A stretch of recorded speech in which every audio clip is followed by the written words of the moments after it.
Maganda pa tayo sa umaga. Happy Saturday, beautiful people. Maaga na nang gumising si Mama para mag-prepare at napasayaw pa dahil ngayon ang first competition ng ating bunso.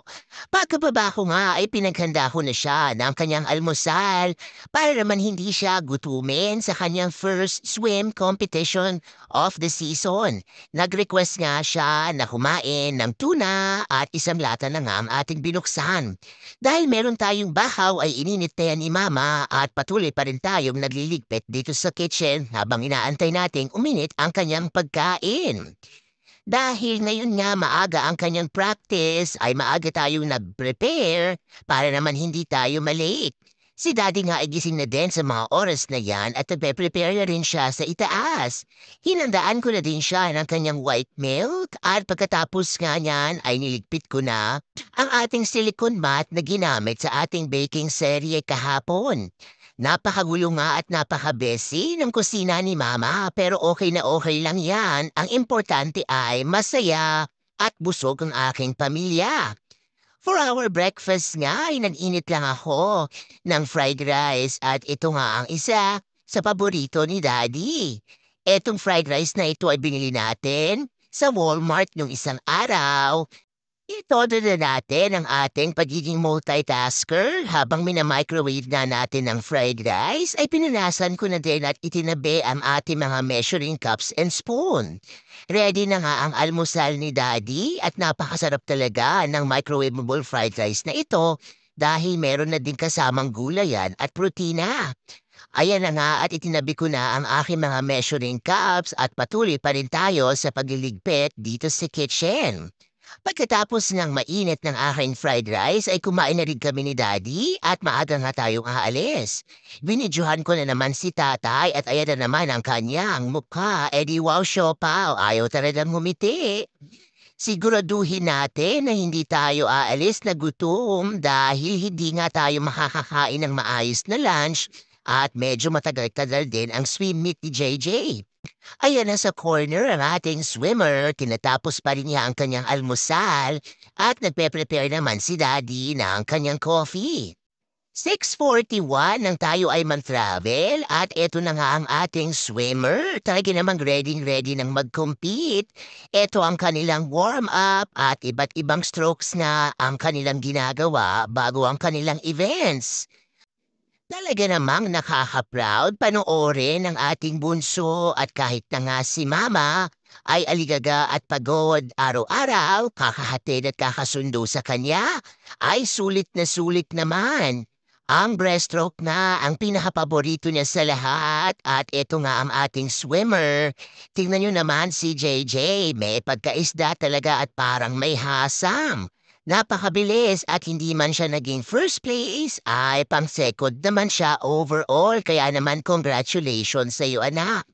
Ito naman ang kanyang performance for butterfly. Hindi niya masyadong paborito ito pero hindi naman din tayo nabigo.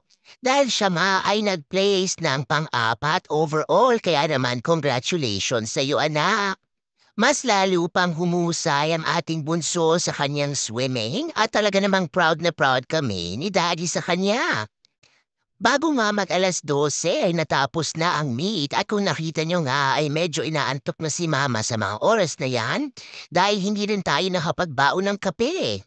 Pagdating natin sa bahay ay dumiretso kagad si Mama sa lower deck para silipin ang kanyang mga pananim.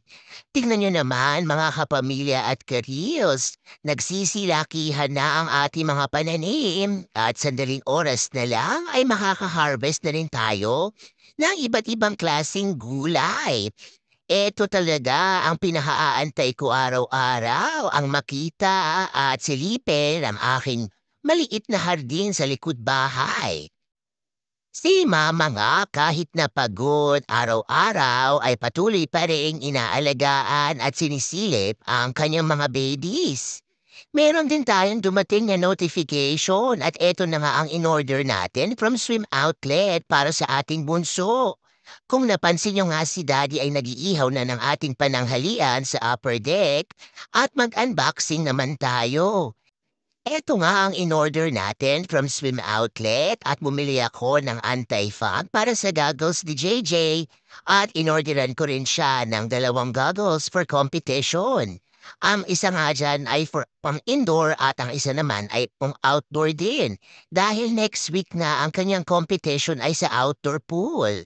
Kahit na nga ayaw ni JJ na gumastos si Mama ay for the go pa rin tayo para suportahan ng ating anak. Bumili din tayo ng extra jammers ni Jay dahil ang kanyang mga jammers nga ay mabilis tumipis. At ang panghuli sa lahat na in-order ko ay ang pre- and post-swimming eye gel para maiwasan ang raccoon eyes or pamingitim ng kanyang mata. Tapos na rin mag-ihaw si Daddy at ready na nga ang kumain ng pananghalian ng aming pamilya. Nandito tayo ngayon sa upper deck at ang ulam nga natin ay inihaw na pork chop, ribeye steak naman para kay Bunso, at inihaw na chicken para kay Mama. Dinamihan na din ni Daddy ang ating ulam para yan nga ay umabot hanggang bukas. As always, masaya na naman ang puso natin dahil sabay-sabay tayong humarap sa grasya. Pagkatapos ko ngang magligpit ng kusina ay bumaba na si Mama at tingnan niyo naman. Nakabukas na ang ating awning at isinet up ko na nga ang ating hammock. Napakaganda ng weather ngayon at gusto nga nating dito magpahinga at magnilay-nilay. Ganito nga ang aking ginagawa kapag summertime na at tingnan niyo naman si Mama. Relax na relax yarn. Nakatulog na tayo ng almost 1 hour at pagkagising ko nga ay naglilinis na si Daddy ng ating bakuran.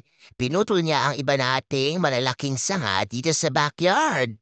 Bago naman mag-alas 5 ay nagmama-duty na naman tayo at inihatid ko naman ang aking panganay para umaten ng graduation party ng kanyang best friend. Abay napaka-busy pa rin ang ating weekends at ayan na nga si ate, excited na nga siya makipag-banding sa kanyang best friend.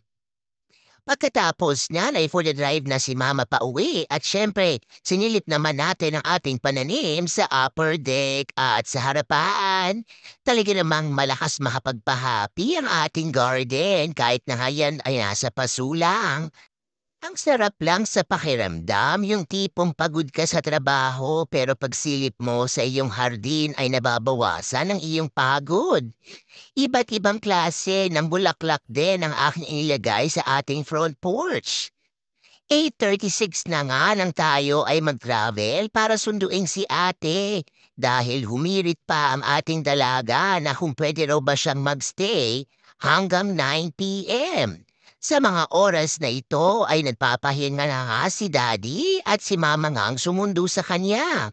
Malapit na ngang mag-alas 9 ay nakatirik pa rin si Haring Araw. Ang ganda-ganda ng setup sa bahay ng kaibigan ni ate at meron pa nga sila diyang bouncy house. Talaga namang pagod na rin tayo sa mga oras na to at pasado alas 9 na nga nang tayo ay makabalik. Medyo dumidilim-dalim na din at minamadali ko na nga siya sa mga oras na yan. Isa na namang busy day ang napagtagumpayan ng inyong pamilya. Yan lang muna for today's video. Remember, family time is the best time and every gising with your family is always a blessing. Bye-bye!